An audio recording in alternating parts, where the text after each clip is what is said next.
Given all the latest excitement surrounding Grand Theft Auto 6 and the high hopes that we'll be hearing something of that game sooner rather than later, I wanted to put together a list of 5 things that I think Rockstar really needs to nail with their next Grand Theft Auto entry, whether that be something entirely new that we haven't seen them attempt in a video game, or something that was placed in one of their past titles that I feel like they should really expand upon. Now, there can obviously be way more than 5 things. I'm sure there'll probably be a second video behind this. So with that being said, what are 5 things that you would love to see them execute in Grand Theft Auto 6? Again, whether it be entirely brand new, something they haven't done in any of their previous titles, or something that you would love to see them expand a little bit upon. With that being said, let's start this off on the first one, which personally, I want them to return with executions. Executions were actually something that you can do in Grand Theft Auto 4.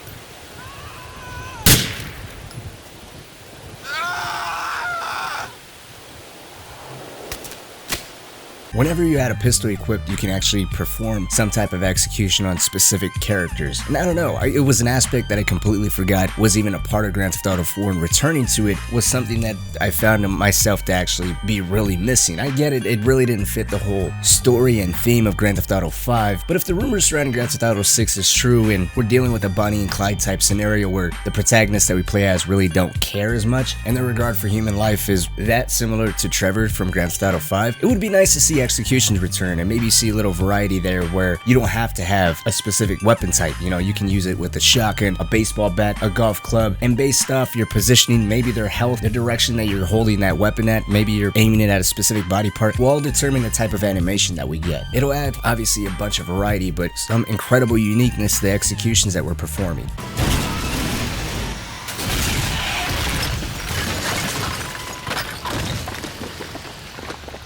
Destructible environments. We see this to a degree in Grand Theft Auto 4, Grand Theft Auto 5, and even Red Dead Redemption 2. It feels like a lot of the stuff that we see being destroyed in the moment are all pretty much scripted though. In Grand Theft Auto 4, for instance, in the particular gunfights where all the pillars are being chipped away, or even the blocks of concrete that you're behind starts being chipped away by the bullets, are all during missions. It's not really instances that just randomly happens in the open world. Even if it was little stuff like driving at incredibly high speed to the point where if you slam into a tree, the tree actually gets ripped out of the ground. Rockstar goes to incredible lengths to nail how a city looks when it comes to trying to replicate it inside of their games. Seeing them do that on a level where it's replicated in, say, architecture would bring the series to a level of realism that I don't think too many other games can replicate. So for instance, in past Grand Theft Auto games, we had pillars being broken away. And the next one, that already naturally happens in the environment, but in these new scripted sequences, we start seeing, say, so much damage being taken to particular pillars, it can actually make the ceiling or roof above you collapse. Or even out in the world,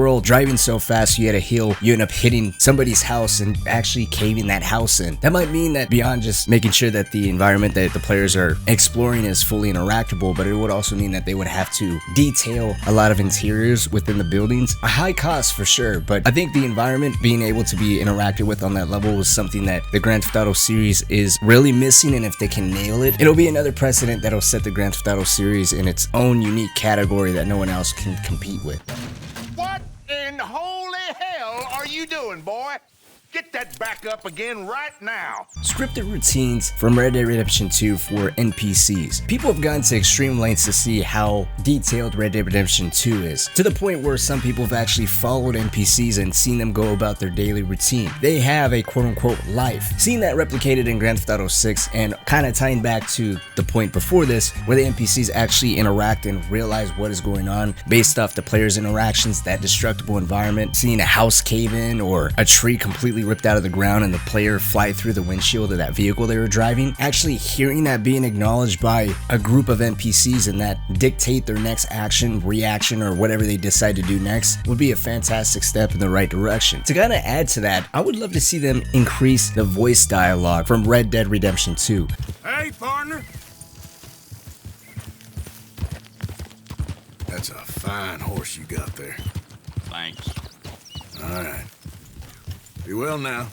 You take care now. You're a chump, partner. That how you talk to folk?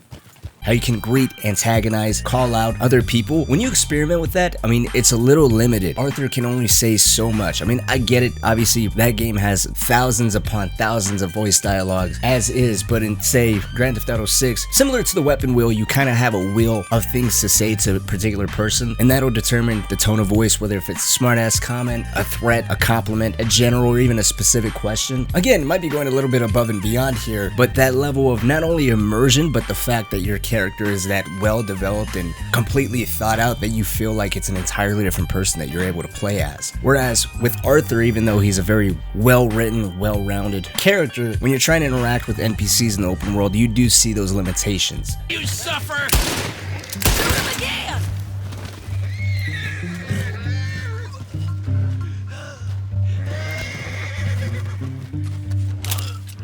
Detailed gunshot wounds, or just wounds in general, both on the characters you play as well as the characters that you inflict harm upon throughout your journey in Grand Theft Auto 6. Red Dead Redemption 2, obviously because it's the latest game, does it phenomenally well, but also Max Payne 3 from 2012 did really well at showing an entry and an exit wound on someone. And that clip that I shown where I shot some dude in the throat, he stands up and he's literally bleeding to death from that bullet in the throat, I still think is one of the best animations that game has ever created. I mean, there's a lot of great animations, but that one is like top tier for me. Seeing them replicate detailed human anatomy, watching limbs fly off, heads completely be eviscerated by shotgun blasts, a limb or excrements being completely blown off from grenades, higher caliber firearms, things like that would be cool. It's crazy because I don't watch too many scary or gory movies, but detailed gore in video games just has always been incredibly impressive to me. That's a very quick list of 5 things I'd love to see Rockstar nail in Grand Theft Auto 6. I'll probably come out with a part 2 because there's plenty of other things that was on the top of my head, but I just wanted to make this short and sweet to the point and share a little bit of my wish list. But with that being said, let me know what are some things you would love to see Rockstar deliver in Grand Theft Auto 6. And in the meantime, maybe check out this video here on why I claim Grand Theft Auto 6 lead female protagonist could potentially kill the series if not done correctly.